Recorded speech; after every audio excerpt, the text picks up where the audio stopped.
بسم اللہ الرحمن الرحیم۔ السلام علیکم۔ افریقہ میں اسلام کی تبلیغ کرنے والے عظیم عرب داعی شیخ عبد الرحمن سمیت کہتے ہیں کہ میرے افریقہ میں دعوتی کام کے دوران ایک دن میں وہاں بچوں کے اسپتال کے وزٹ پر تھا کہ میں نے ایک افریقی عورت کی درد بھری آہ و بکا سنی۔ یہ عورت ایک بچوں کے ڈاکٹر کے سامنے کھڑی گریہ وزاری کرتے ہوئے اپنی افریقی زبان میں بار بار کوئی التجا کر رہی تھی اور اسے رو رو کے واسطے دے رہی تھی۔ میں اس کے اصرار کی شدت اور اپنے مقصد کی منوانے کی عزم سے واقعی متاثر ہوا، اور میں نے آگے بڑھ کر مترجم کے ذریعے ڈاکٹر سے دریافت کیا کہ جناب اس عورت کے ساتھ معاملہ کیا ہے۔ اس نے بتایا کہ اس عورت کا دودھ پیتا لاغر سا بیمار بیٹا ہے جسے ہم ناقابل علاج قرار دے چکے ہیں، مگر یہ عورت نہیں سمجھ رہی اور چاہتی ہے کہ میں اس کے بیٹے کو بھی ان بچوں میں شامل کر لوں جنہیں علاج کی غرض سے داخل کر لیا گیا ہے۔ حالانکہ اس طرح جو رقم ہم اس کے قریب المرگ بیٹے پر خرچ کریں گے وہ ضائع ہی جائے گی اور اس کا علاج کرنے سے کچھ فائدہ نہیں ہوگا، کیونکہ اس کا بیٹا گنتی کے چند ایام ہی جیے گا۔ اس لیے یہ پیسے اس بات کے زیادہ حقدار ہیں کہ انہیں کسی اور بچے پر خرچ کیا جائے جس کا علاج ممکن ہو۔ شیخ سمیت کہتے ہیں کہ ڈاکٹر کے ساتھ میرے اس مکالمے کے دوران وہ عورت میری طرف بڑی امید بری اور رحم طلب نظروں سے دیکھ رہی تھی۔ آخر میں نے کچھ سوچتے ہوئے مترجم سے کہا، ڈاکٹر سے پوچھو کہ اسے اس بچے کو داخل کر لینے کی صورت میں اس کے علاج معالجے کے لیے یومیہ کس قدر اضافی رقم درکار ہوگی۔ جب اس نے رقم بتائی تو میں نے اسے بہت ہی معمولی پایا، اتنی کہ جتنی ہم اپنے ملک میں ایک دفعہ سافٹ ڈرنک پی کر خرچ کر دیتے ہیں۔ سو میں نے کہا کوئی مسئلہ نہیں، آپ اس بچے کو بھی داخل کر لیں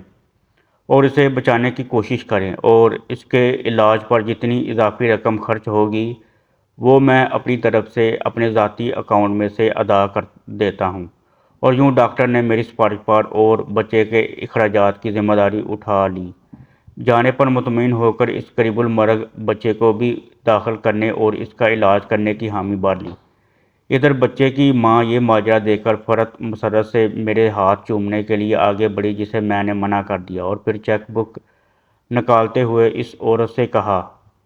کہ وہ اپنے بیٹے کے سال بھر کے علاج کے لیے یہ رقم لے لے، اور اگر پیسوں کی کچھ کمی ہوئی تو وہ رقم بھی تمہیں یہ شخص دے دے گا۔ اور یہ بات میں نے اپنے ایک مقامی افریقی معاون کی طرف اشارہ کرتے ہوئے کہی، اور اس کے ساتھ ہی اس عورت کو ایک چیک سائن کر کے دے دیا۔ حقیقت یہ ہے کہ ڈاکٹر کی باتیں سن کر میں نے بھی اس عورت کے بچے کو میت ڈیڈ باڈی ہی سمجھ لیا تھا، مگر مذکورہ رقم تو محض اس کی ماں کو تسلی دینے کے لیے دی تھی، اور اس لیے بھی تاکہ وہ قبول اسلام کے لیے اپنے کیے گئے وعدے پر قائم رہے اور وہ اس تالیف قلبی کے سبب اسلام پر پختہ ہو جائے۔ اور اس واقعے کے بعد مہینے اور سال گزرتے گئے اور افریقہ میں دعوتی مصروفیات کے سبب یہ معمولی سا واقعہ یکسر طور پر بھول چکا تھا۔ لیکن اس واقعے کے تقریباً 12 سال سے بھی کچھ زیادہ عرصے کے بعد ایک دن جب میں اپنے افریقی دعوتی مرکز میں بیٹھا تھا کہ میرا ایک ماتحت آیا اور بولا کہ ایک افریقی عورت آپ سے ملنے پر اصرار کر رہی ہے، اس کے ساتھ ایک 10-12 سال کا لڑکا بھی ہے، اور ہمارے اس ٹالنے کے باوجود وہ بار بار پھر آ جاتی ہے۔ میں نے کہا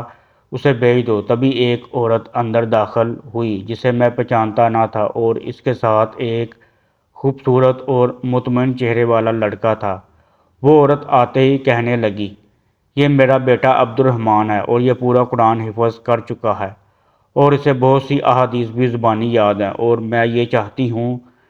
کہ یہ آپ کے ساتھ رہ کر آپ ہی کی طرح کا داعی اسلام بن جائے۔ میں خاموش بیٹھا تھا اور وہ عورت بار بار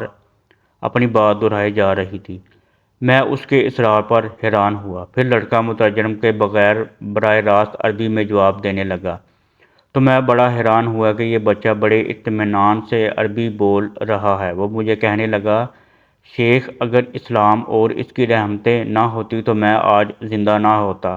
اور نہ ہی آج آپ کے سامنے کھڑا یوں باتیں کر رہا ہوتا۔ میری ماں نے آپ کے ساتھ بیتا سارا قصہ مجھے سنا رکھا ہے۔ اس نے بتایا کہ میری صغر سنی میں جب ڈاکٹر علاج قرار دے کر مجھے ہسپتال سے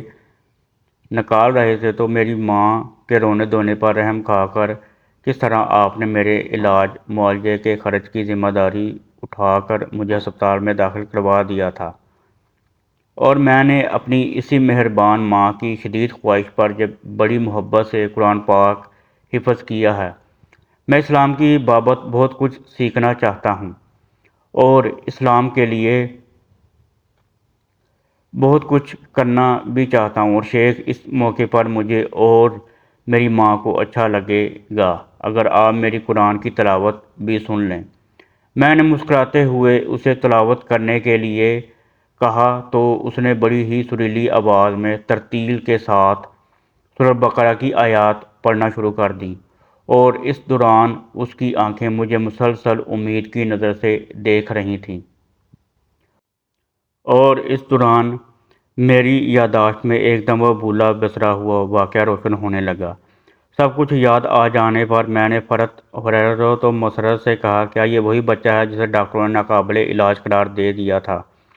ماں نے کہا، ہاں یہ وہی بچہ ہے، یہی بتانے کے لیے تو میں ایسے ساتھ لے کر آئی ہوں، اور میں نے